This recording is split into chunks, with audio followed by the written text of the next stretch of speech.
There is no better feeling for an athlete than vengeance. That sweet sense of redemption, of proving your worth. And well, history is full of such examples. Players who have become legends, or are on their way there. And today, we'll focus on 8 of them. Enjoy. Rafinha's current form at Barcelona is certainly the best example of this. A hat-trick against Bayern Munich, a goal and an assist against Real Madrid, another hat-trick against Real Valladolid earlier in the season, and on and on and on. Rafa, as Barca fans like to call him, is arguably the Catalan Giants' most important player alongside Lewandowski and Lamine Yamal, with 10 goals and 7 assists in all competitions so far. But things didn't go so well for him over the summer.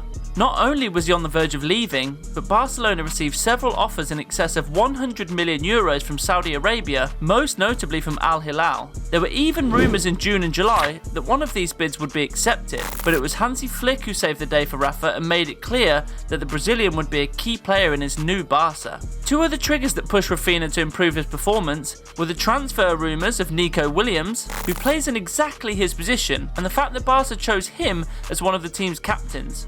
Rafinha, however, not only eloquently responded to the rumours with several laughing emojis, but also stepped up his game and is currently one of the biggest leaders in the Barcelona dressing room, hoping to become a legend for the club. Another player who suffered a similar fate and had to endure the displeasure of the fans was Luka Modric. The Croatian's early days at Real Madrid were far from glamorous. In fact, in 2012, after his first season, he was voted the worst signing in La Liga by the readers of the country's biggest sport outlet, Marca. That's right, he really did go from the Bidon de Oro, or Golden Bin, a Serie A prize awarded to the worst player of the season, to the Ballon d'Or in 6 years. He arrived with high expectations after his excellent performances at Tottenham, but struggled to fit into Jose Mourinho's system. The fans were unhappy, the pundits were critical, and the pressure was mounting. Many thought his time at the Bernabeu would be short-lived, a costly mistake for the club who paid £30 million for him. But Modric wasn't about to let one season define him. He slowly found his rhythm, adapted to the pace of Spanish football,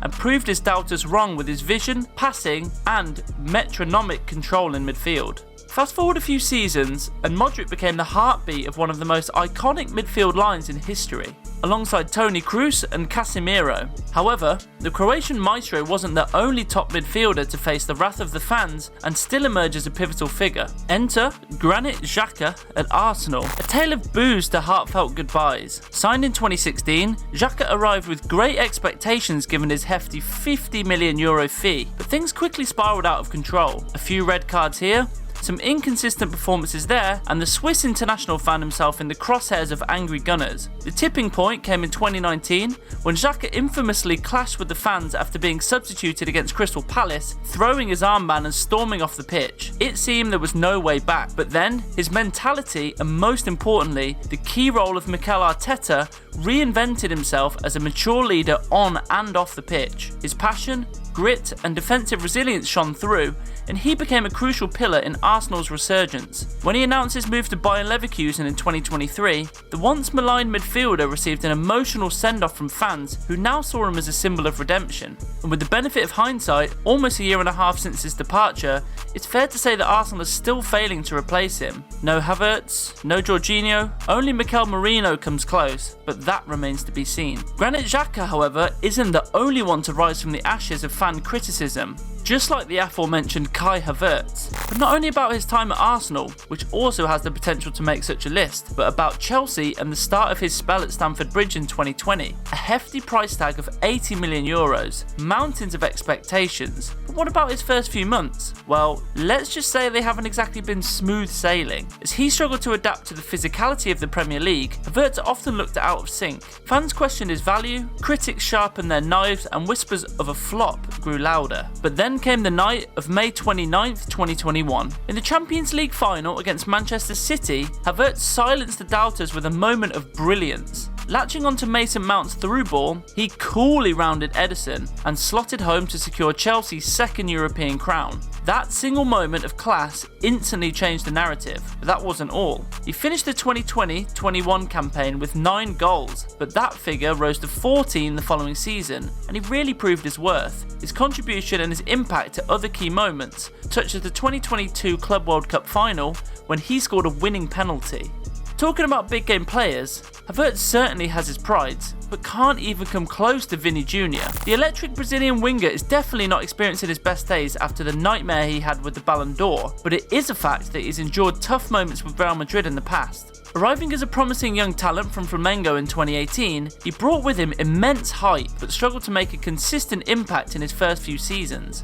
Those early performances were very inconsistent, with dazzling runs often going nowhere and great chances going begging. The press was merciless, and fans wondered if the young Brazilian would be sold after the number of miserable seasons he endured between 2018 and 2021. But Vinicius persevered, turning the criticism into fuel for his game, with Carlo Ancelotti playing a key role. As time went on, his skills began to match his intentions. By the 2021-22 season, he'd become a real force to be reckoned with, scoring tons of very, very important, even historic goals for Los Blancos, winning goals in back-to-back Champions League finals in 2022 and 2024 against Liverpool and Borussia Dortmund, semi-final goals against Bayern Munich, and many more. But this was still not enough to win him the Golden Ball. Apart from that, do you like what you watched so far? If so, don't hesitate to subscribe to the channel, and we promise not to fail your expectations, just like Dembele did at Barcelona.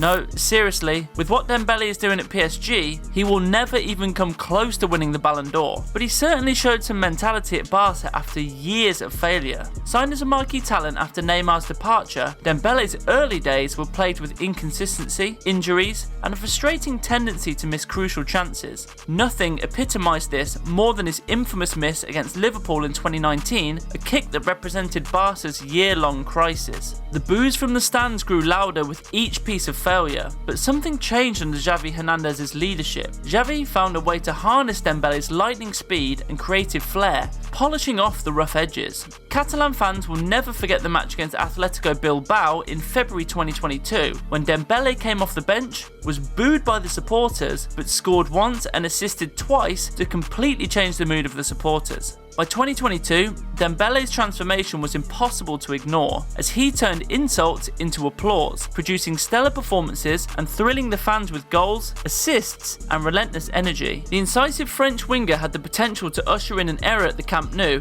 but he surprisingly opted to leave in 2023. Yes, his inclusion in this list may surprise many of you from a current perspective where Barca have Lamine Yamal in their squad, but Dembele had really started to play a more influential role in the team right before his departure. One of the most famous transformations from rejected to crucial was that of Luke Shaw at Man United. We all know him now as one of the most consistent left-backs in the world when fully fit, but his start at Old Trafford was one he'd rather not remember. Signed from Southampton in 2014 for around £30 million as a promising, attacking-minded fullback, Shaw was expected to fill a long-term void on the left. However, things didn't go smoothly. He struggled to adapt to United's demands under Louis van Gaal, whose stern and sometimes harsh feedback often made the headlines. Not only that, but apart from the high expectations and tough attitude, Shaw suffered one of the most horrific injuries of modern times when he broke his leg in a Champions League game against PSV in 2015. But the end of Van Gaal's reign didn't bring an end to Shaw's struggles. When Jose Mourinho took over in 2016, Shaw faced even more challenges. The special one questioned his commitment and publicly criticised him. There was also that time after a game against Everton when Mourinho said that Shaw was playing well,